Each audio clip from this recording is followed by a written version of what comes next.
साथियों, एक बार फिर से हमारे YouTube चैनल आपका स्वागत है। साथियों, नेपाल से एक बड़ी खबर है, हम आपको बताना चाहेंगे। जैसा कि आपको पता ही है, नेपाल की ओली सरकार ने कुछ ही हफ्तों पहले नेपाल का नया नक्शा जारी करके भारत पर आरोप लगाया था कि भारत ने नेपाल के जमीन पर कब्जा किया हुआ है। और इस तरह की हरकतें करके नेपाल की ओली सरकार ने भारत और नेपाल के बीच संबंधों को तोड़ने की कोशिश की। पर एक मुख्य बात हम इस मामले में आपको बता दें साथियों कि ओली की सरकार अब अपने ही लोगों के बीच घिरने लगी है और ओली सरकार की इस्तीफे की मांग भी जोरों शोरों से होने लगी है। इस खबर को हम आपको पूरे विस्तार से बताएंगे, लेकिन आगे बढ़ने से पहले हम आपसे रिक्वेस्ट करते हैं, अगर आप हमारे चैनल में नए हो तो प्लीज हमारे चैनल को सब्सक्राइब करें, हमें सपोर्ट करें। आइए जानते हैं इस खबर को विस्तार से। साथियों, जिस प्रकार से भारत पर नेपाल की ओली सरकार ने जमीन पर कब्जा करने का आरोप लगाया है, इस मामले में अब ओली सरकार खुद ही फंसते जा रही है। साथियों, अब नेपाल की ओली सरकार पे पूरी तरीके से दबाव बनाया जा रहा है कि अगर भारत ने जमीन पर कब्जा किया तो ओली सरकार इसका सबूत दे, और इस सबूत की मांग भारत नहीं बल्कि नेपाल में ही किया जा रहा है।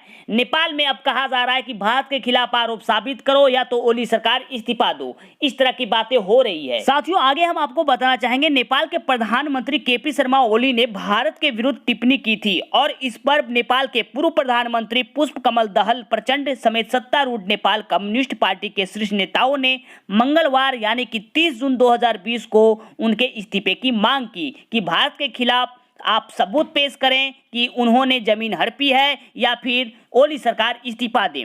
हम आपको आगे बताना चाहेंगे साथियों, शीर्ष नेताओं ने कहा कि प्रधानमंत्री की टिप्पणी ना तो राजनीतिक तौर पर ठीक थी, ना ही कूटनीतिक तौर पर यह उचित थी। तो साथियों, जिस प्रकार से नेपाल में ही अब नेपाल की ओली सरकार पर दबाव बनाया जा रहा है, सबूतों की मांग की जा रही है, इससे स्पष्ट पता चलता है कि नेपाल की ओली सरकार नेपाल में पूरी तरह से फेलियर रही और अपने नाकामयाबियों को छुपाने के लिए ओली सरकार भारत और नेपाल के बीच जो संबंध है उसको खराब कर रही है, उसको तोड़ने पर लगे हुए ताकि जनता का ध्यान भटके और चुनावी फायदा मिले ओली सरकार को। पर इस बात को नेपाल की जनता को समझने की आवश्यकता है। नेपाल के लोगों को समझना चाहिए कि भारत और नेपाल का जो रिश्ता है अटूट है, रोटी बेटी का रिश्ता है, ये टूटना नहीं चाहिए। साथियों, जिस प्रकार से नेपाल में भी कुछ हफ्तों से हरकतें हो रही है, इसी बात से तो स्पष्ट पता चलता है कि सिर्फ भारत में ही जयचंद मौजूद नहीं है, नेपाल में भी जयचंद मौजूद है जो देश को तोड़ने की बात करते हैं, जो संबंधों की तोड़ने की बात करते हैं। तो साथियों, वीडियो कैसा लगा लाइक डिसलाइक करके जवाब जरूर दीजिएगा। अगर आप हमारे चैनल में नए हो तो प्लीज हमारे चैनल को सब्सक्राइब कीजिए, हमें सपोर्ट कीजिए ताकि आगे भी हम आपके लिए बड़े बड़े न्यूज बड़े बड़े अपडेट लाते रहे। तो प्लीज सब्सक्राइब जरूर कीजिएगा, साथ में बेल आइकन को भी प्रेस कीजिएगा ताकि हम कोई भी अपडेट डालें तो सबसे पहले नोटिफिकेशन आपको मिले।